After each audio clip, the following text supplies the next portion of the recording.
अस्सलाम वालेकुम dear students.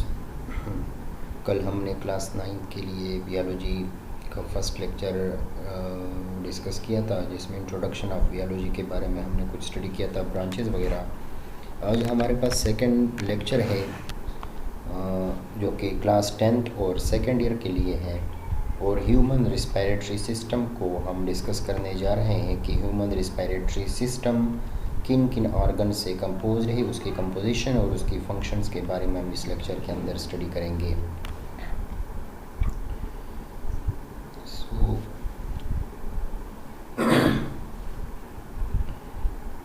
Human respiratory system.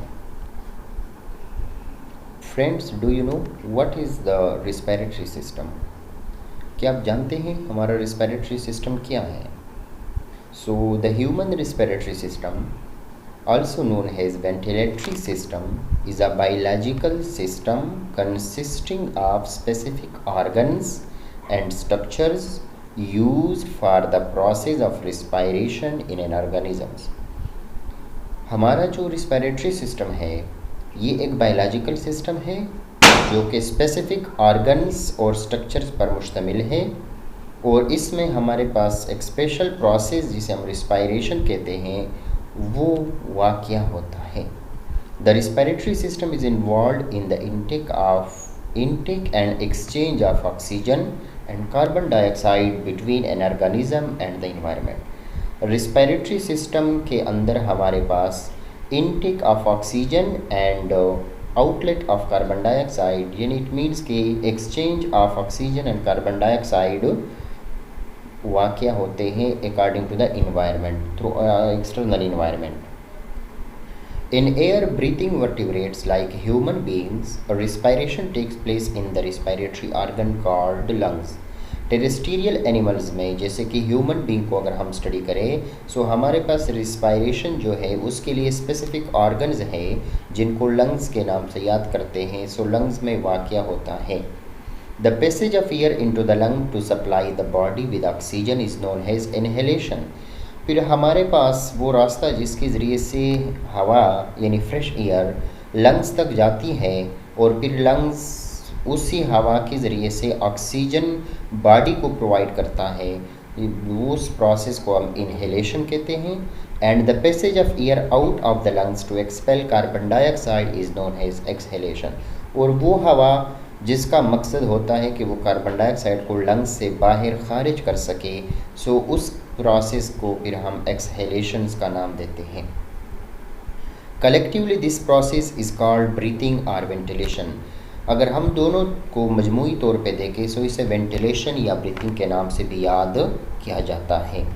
In humans and other mammals, the anatomical feature of the respiratory system includes trachea,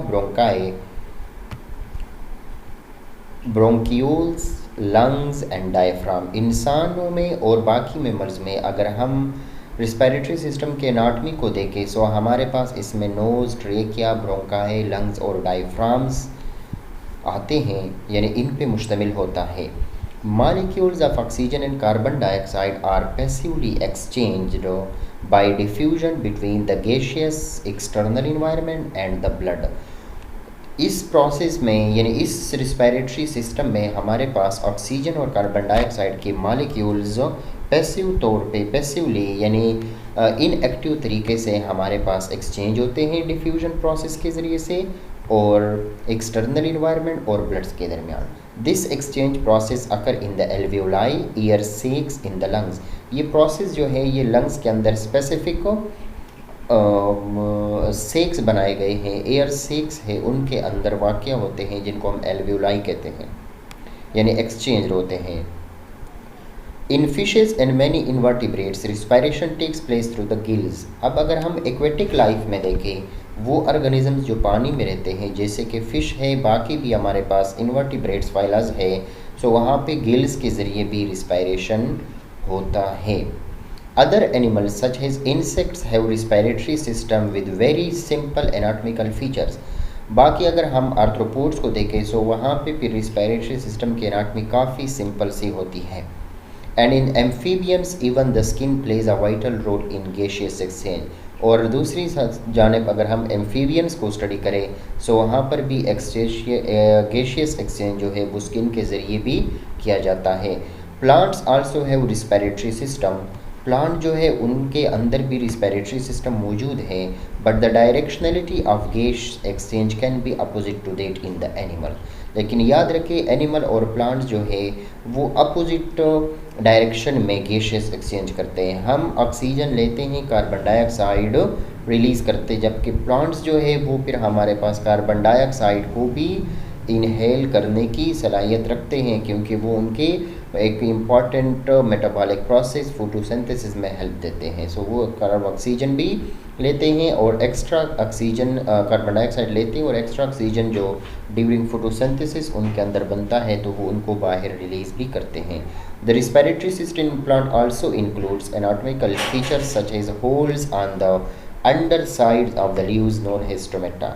और प्लांट्स में अगर हम रिस्पिरेटरी सिस्टम की एनाटॉमी देखें सो वहाँ पर फिर लीव्स के अंडर सरफेस पे यानी लोअर सरफेस पे हमारे पास टेनी होल्स मौजूद होते हैं जिनको स्टोमेटा के नाम से याद किया जाता है। सो उस यानी प्लांट फिर स्टोमेटा के ज़रिए से रिस्पायरेशन करते हैं।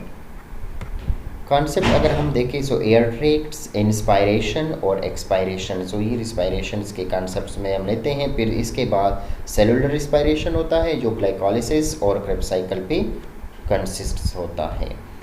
रिस्पायरेटरी पाथवे अगर हम देखें तो हमारे पास आको and chikoo were playing in the school playground, oh I can't run more any more, यानी मैं मज़ीद नहीं भाग सकता, एम ब्रीथिंग सो फास्ट, क्योंकि मेरी ब्रीथिंग ऑलरेडी काफ़ी फास्ट जा रही है। सेकंड फ्रेंड उसे बता रहा है yes when you run fast you need more energy, हाँ ऑफ कोर्स जब आप तेज़ दौड़ेंगे तो आपको ज़्यादा एनर्जी की ज़रूरत होगी। What's the link between energy and breathing, energy और ब्रीथिंग के दरमियान फिर यहाँ पे क्या लिंक है? So this process known has respiration, ये वो प्रोसेस है जिसे हम रिस्पायरेशन के नाम से याद रखते हैं, जो कि हमारे पास एनर्जी यानी प्रोसेस है, एनर्जी गेनिंग प्रोसेस है। Do you know how this process takes place, ये प्रोसेस हमारे पास कैसे वाक़या होता है? सॉरी एनर्जी रिलीजिंग प्रोसेस है, इसमें एनर्जी इस्तेमाल होती है। Now let's us study the process, आइए अब हम इस प्रोसेस को ज़रा डिस्कस कर लेते हैं। Respiratory system is the organ in your body that helps your body to breathe, you can deliver oxygen and take away carbon dioxide। Respiratory system वो सिस्टम है आपके बॉडी में जो आपके बॉडी को ऑक्सीजन प्रोवाइड करता है और उसके मुकाबले में आपके बॉडी से कार्बन डाइऑक्साइड को बाहर रिलीज़ करता है। रिस्पायरेटरी सिस्टम के पार्ट्स कौन कौन से हैं? सो फर्स्ट ऑफ ऑल आपके पास नेज़ल कैविटी है, सेकंड नंबर पे फेरिंक्स है, थर्ड नंबर पे आपके पास लेरिंक्स है, फोर्थ नंबर पे आपके पास ट्रेकिया है, फिर हमारे पास लंग्स हैं, नेक्स्ट हमारे पास जो है ब्रोंकाई हैं, फिर ब्रोंकियोल्स हैं, और फिर लंग्स के अंदर एल्वियोलाइज, और ये लोअर सरफेस पे हमारे पास diaphragm. So these are some parts of our respiratory system.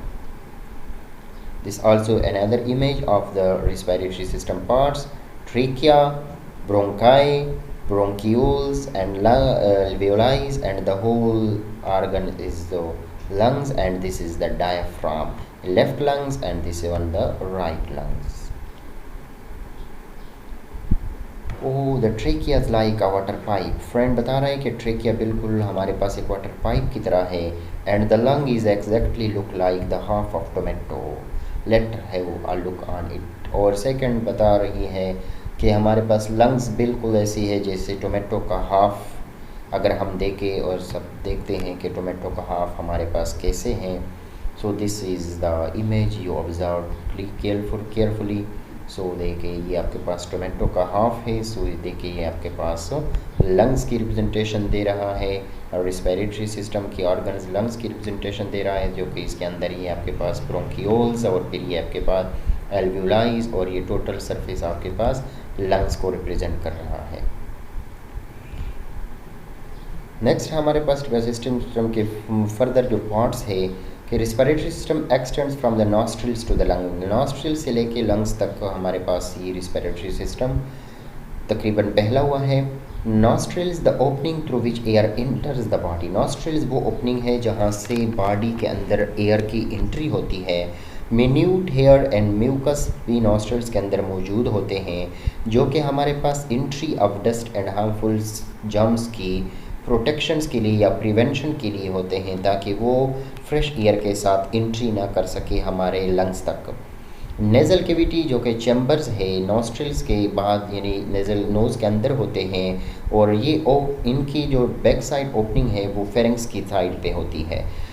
Next हमारे पास एपिग्लॉटिस है, जो द एसोफेगस और trachea start at the pharynx. हमारी खुराक की नाली फूड पाइप और विंड पाइप यानी हवा की जो नाली है वो फेरिंक्स से स्टार्ट होती है। A common passage for food and air, और फेरिंक्स वो कॉमन पैसेज है जहाँ से हम फूड की एंट्री भी करते हैं और साथ में एयर की एंट्री भी इनसाइड बॉडी होती है।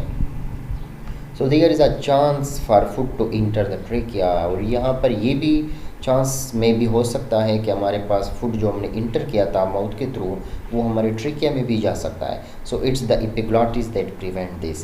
सो एपिग्लॉटिस फिर वो ऑर्गन है जो कि फूड की एंट्री को एयर पाइप में या एयर विंड पाइप में या ट्रेकिया के अंदर रोकता है, या मतलब जाने से रोक लेता है फूड की एंट्री को। थर्ड हमारे पास ट्रेकिया जो starts at the pharynx, pharynx से स्टार्ट होती है। ये भी हमारे पास इनकम्प्लीट रिंग्स ऑफ कार्टिलेज के बनी है, तकरीबन 16 to 20 रिंग्स होते हैं इसमें, और ये इसके अंदर भी सीलिया और म्यूकस मौजूद होते हैं। नेक्स्ट हमारे पास ब्रोंकाई हैं जो कि 2 ब्रांचेस हैं ट्रेकिया की, और हर एक जो है वो अपनी अपनी साइड पे लंग्स के अंदर ओपन होती है। नेक्स्ट हमारे पास लंग्स है जो कि 2 लंग्स हम रखते हैं, यानी ह्यूमन जो है वो कंपोज ऑफ 2 लंग्स इधर साइड ऑफ द हार्ट मौजूद है, थोरेसिक कैविटी यानी चेस्ट कैविटी में, और ये सॉफ्ट होते हैं नेचर के लिहाज से, स्पॉन्जी है, और इलास्टिक एयर बैग्स इनके अंदर मौजूद होते हैं। और लंग्स आर लोब्यूलर, ये लोब लाइक्स हैं, और राइट लंग हैज़ 3 लोब और लेफ्ट लंग हैज़ 2 लोब, जबकि राइट लंग्स हमारी जो है उसकी 3 लोब्स हैं, जबकि लेफ्ट लंग्स जो है वो हमारे पास 2 लोब्स पे कंसिस्ट होती है। Next, the branching network of bronchi, bronchioles and alveoli constitute the lungs.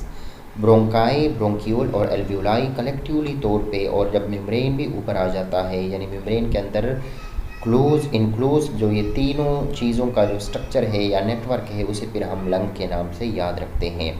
प्लेवरा double membrane covering the lungs, ये हमारे पास एक भी डबल मेम्ब्रेन लेयर है जो कि लंग्स को कवर कर रही है। There is a fluid between these membranes, दोनों मेम्ब्रेनों के दरमियान फ्लूइड भी है। The fluid reduces frictions when the lung contract and relax. So lungs की कंट्रैक्शन और रिलैक्सेशन के दौरान जो फ्रिक्शन पैदा होता है उसकी रिडक्शन के लिए फ्लूइड काम करता है। Bronchioles branches of the bronchi carry air into the alveoli. Bronchi के जो ब्रांचेस थे एल्वियोलाई, उन ब्रोंकियोल्स उनका काम है कि वो एल्वियोलाई तक एयर को आसानी से पहुंचा सके। Alveoli each low bronchiole ends in a group of alveoli. Alveoli क्या है, हर एक ब्रोंकियोल्स का जो एंड है, लास्ट एंड है जो लंग्स के इनसाइड है, वहाँ पे एक ग्रुप ऑफ एल्वियोलाई मौजूद है। और the lungs is made up of alveoli, हमारी लंग्स टोटली एल्वियोलाई पे कंपोज है। There is blood capillaries covering the alveoli, यहाँ पर ब्लड कैपिलरीज भी एल्वियोलाई के अंदर मौजूद होते हैं।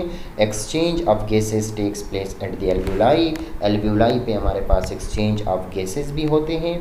The alveoli increases the surface area of the lungs, और लंग्स की सरफेस एरिया की इंक्रीजिंग में भी एल्वियोलाई हेल्प देते हैं। Thus making exchange of gases efficient, और बेहतर तरीके से यहाँ पे गैसों का तबादला भी किया जाता है एल्वियोलाई की मदद से। नेक्स्ट हमारे पास डायफ्राम हमने देखा था। So it is the largest muscles of the body, हमारी बॉडी का एक लार्जेस्ट मसल्स भी है जो कि डायफ्राम की फॉर्म में है। ठीक है, ये आपके पास next respiratory system consists of, आपको जस्ट एक कॉन्सेप्ट मैप दिया है, nostrils, nasal cavities, pharynx, trachea, bronchi, bronchioles और alveoli. So thank you, all the best. तो आज के लिए हमारे पास रिस्पिरेटरी सिस्टम के डिफरेंट ऑर्गन्स को हमने स्टडी किया। नेक्स्ट लेक्चर में हम mechanism of breathing and function of respiratory system को डिस्कस करेंगे। अल्लाह हाफिज़। उम्मीद है आप लोगों को समझ आई होगी।